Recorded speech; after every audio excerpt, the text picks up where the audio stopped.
Assalamu alaikum and very good morning dear students. Welcome to class 6. We are starting chapter Introduction to Sets today, and the topic which we will learn today is sets. Now dear students, open your mathematics books, new countdown book 6. Today's topic, set, is a common daily life word. We use it for so many group of things in our surroundings, as a tea set, a dinner set of keys, your toy sets, and etc. So the word set is familiar for you, but today we are discussing sets as a mathematical concept. By the end of this lesson, you should be able to identify and define set, define the elements of a set. Now I want to explain how to define and describe a set as a mathematical term. A set is a collection of well-defined and distinct objects. Here, well-defined and related object means that the object has a specific property by which we can easily identify that the object belongs to a particular group or not. For example, a pencil box, does it belong to a book of a set of books? No, obviously not. A pencil box does not belong to a set of books. The objects in a set may include physical objects, symbols, letters, or numbers. To make this description more clear, I want to discuss few more examples. Now examples are set of vowels of English alphabet. As I told you that in objects of set we may include letters. So here we are talking about letters. So A, E, I, O, U are the set of vowels, and we cannot write B in this group because it is not a vowel. And set of first 5 even numbers, and it is 2, 4, 6, 8 and 10. We cannot include 3 or 5 or any other odd number in it, and not even any other even number like 12, 14, 16 and so on in it. The first 5 in numbers are only 2, 4, 6, 8 and 10. So it is well defined thing. A set of planets in the solar system is Mercury, Venus, Earth and so on. There are 8 planets, as you know. Moon cannot be the part of this set because it is not a planet.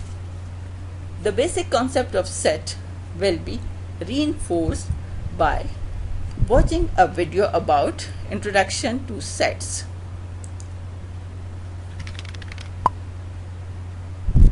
The topic of sets is by far the simplest topic to grasp in mathematics, since we have to tackle just 3 simple questions. First, what are sets? Second, why do we need them? And last, how do we represent them? Let's tackle the first question in this video. What are sets? A set is basically a collection of things. Think about it. What if you were asked to make a list of all the things you can see? Of course, you can't write all the things, but some of the things you would mention are a tree, a cell phone, a puppy, people, and so on. And what if you were asked to write down a list of things you cannot see? You would probably write oxygen, heat, and so on. These are the things you cannot see.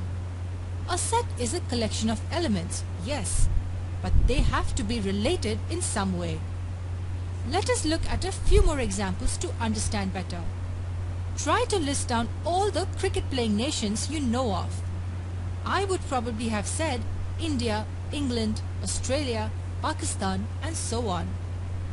Now try to list all the oceans you've heard of. If you didn't know, there are 5 oceans in the world: Pacific, Atlantic, Indian, Arctic, and Southern Ocean. Now here's an interesting question.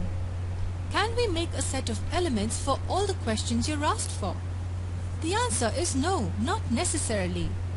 What if we were asked to make a list of the good teachers we know? We cannot make a set here because my idea of a good tutor may be completely different from yours. Similarly, we cannot make a list of intelligent students we know the word intelligent is not well defined.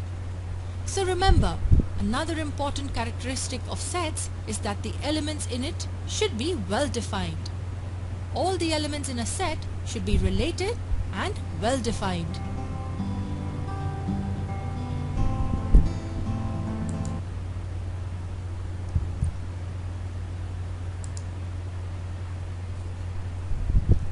To give you more clarification about well-defined sets, I want to show you few more examples. Now, this is set of books. So you can notice that only books are included in this set.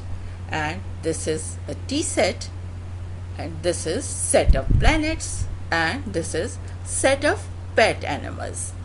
You must have noticed that in all the examples, the objects have similar and common properties and their characteristics are related.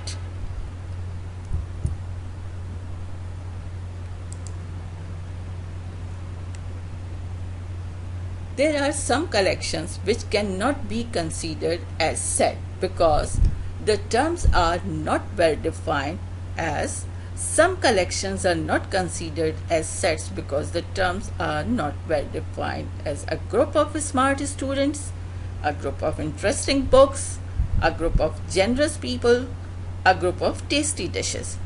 Now see this, the terms which are given here: smart, interesting, generous and tasty, and all of these properties or terms are not measured. We cannot measure smartness, we cannot measure interesting things, we cannot measure generosity, and not even tasty dishes.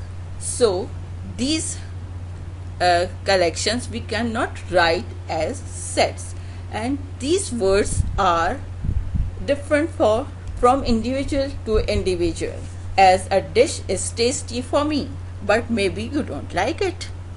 So these are the collections which cannot write as sets. Now in the beginning of the lesson we discussed that a set is a collection of well-defined and distinct objects. We discussed and understand the term well-defined, and now we are talking about distinct objects. Now a distinct object is the object that is different from other objects in the set. The object can be physical object, letters or numbers. It is not identical to any other object in the set. Means that we cannot write one element twice, because if we will write it, it is not distinct. I will explain this with the help of example. Now the set of letters of word mathematics. The letters are M, A, T, H, E, M, A, T, I, C, S. Now you have noticed that some letters are repeating in this spelling of mathematics. So, but we will write it as M, A, T, H, E, I, C, S. So there is nothing repeating in this set. M comes twice in mathematics, we have written it once. A comes twice in mathematics, but we have written it once. And again the last one is T, which comes twice, but we have written it once. So now this thing is clear, that what are distinct objects, that in the set of mathematics letters, the letters which comes twice, we have written it once. So we can't write one element twice in a set. Now how to represent a set? Now the objects in a set are called members or elements of the set. Whatever is part of set is called its member or element. We denote sets by capital letters. Like we have to give name to sets, we can write it A, but A has to be capital, or B or C and so on, but the letters have to be capital. All the members of a set are enclosed within curly brackets, and the curly brackets are as these are the curly brackets. Okay. And we write all the elements inside these brackets. Now the symbol, this one, means belong to or member of. or element of. And if we will cancel this symbol, it means not member of or not element of. For example, a set of first 5 odd number denoted by n. So we will write n is equals to, notice it, n is capital, and now it is equals to 1, 3, 5, 7, 9, and all the elements are enclosed by curly bracket. Yes, very good. Now here we can say 1 is member of set n and 2 is not member of set n. So I think you must be clear about all this concept. Now the summary of today's lesson is, a set is a collection of well-defined and distinct objects, and collection which cannot be sets. And we read distinct objects, and we learned that how to represent a set. Now I hope you are clear about the concept of set and you can implement your learning in your written tasks. And your written tasks are: task number 1, question 1, exercise 1A, page 3 of new countdown 6, where you have to pick out well-defined objects from the given list. Then task number 2 is question 2, exercise 1A, page 4 of new countdown 6, where you will fill the blank with appropriate sign. Then task number 3, question 3, exercise 1A, page 4 of new countdown 6, where you write the elements of the given sets. Now these assignments you will do just after my lesson, and the homework you can do any time before next lesson. And the homework is question number 4, exercise 1A, page 4 of new countdown book 6, where you have to write a group of given sets. Like you will write that which sets are the sets and which sets are not considered as set, or I have to set that which collections are not considered as sets. Okay, now I hope you enjoyed today's lesson. Now Allah Hafiz, good luck and keep practicing.